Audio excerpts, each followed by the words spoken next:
Sandro Marcos, meron daw 61 billion na ghost project. Naku, totoo kaya ito? Pero bago yan, dito muna tayo sa post ng isang congressman na kung saan sinasabi niya dito, mali si Chis Escudero sa isang bagay. Hindi lang si Martin Romualdez ang utak sa flood control.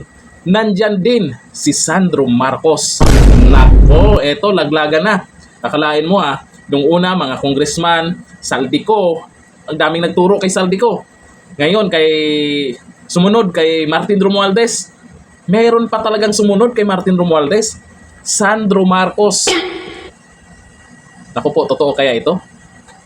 Ayon po yan sa isang congressman. Nakasama nila dyan sa kamara. Siyempre, alam nila yan kung ano yung mga bulong-bulungan, ano yung sabi nito, sabi ni ganun.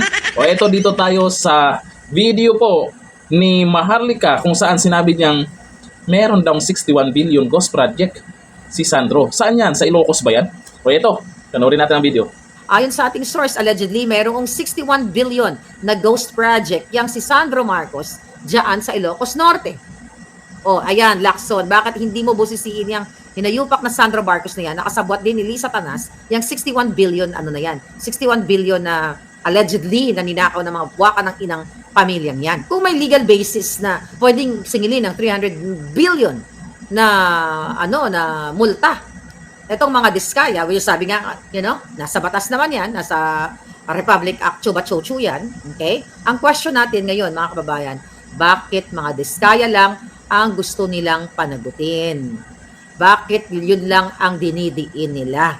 Bakit hindi si Romualdez bawiin lahat ang mga properties, ang mga ninakaw, hindi lang bigyan ng multa, kundi sana magkaroon ng batas ng bitay, retroactive at bitayin silang lahat, nakasabwat dito sa flood control scam na ito, na halos lahat ng kongresista at senador ay nakinabang dito, mga Nako, Sandro Marcos.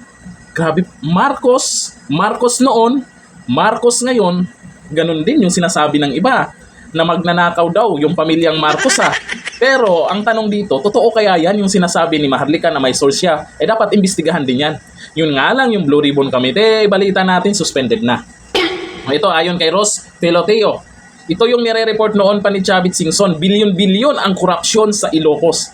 Yun nga sa Ilocos may mga nagsasabi na dyan na may korupsyon daw dyan. Si Vizcaya pa ang di umanong kontraktor dyan. May investigasyon na bang ginawa doon? Tapos ngayon biglang hininto yung Blue Ribbon Committee. Nakakaduda na, di ba? Pero depende yan sa taong bayan kung mananahimik lang. O dito kay Mary Joy Crubles, Bongbong Marcos resign, Sandro Marcos resign. Naku, malabo pa sa sabaw ng positya. Yung kay Martin Romualdez, nag-resign siya bilang House Speaker. Baka sakali kasing mabawasan ang galit ng taong bayan. Kasi nagsisigaw na yung iba dyan, Martin magnanakaw. Pero ganun pa rin. Maraming galit dyan sa maanumalyang flood control project at sa mga budget na kung saan din natin alam saan napunta. Dadagdagan pa nila ngayon na yung investigasyon dyan sa Senado ay suspendido di umano. Nako, Lacson talaga. Yan ang mahirap sa inyo Pinalitan nyo yung chairman ng Blue Ribbon Committee. O anyari, sabi ni Ariel Gabitano, never again, no more Marcos. Tama po kayo, Ma'am Maharlika. Yun nga, noon pa naman yan, sinasabing never again, no more Marcos, pero bakit nanalo? Oo, dahil sa mga Duterte.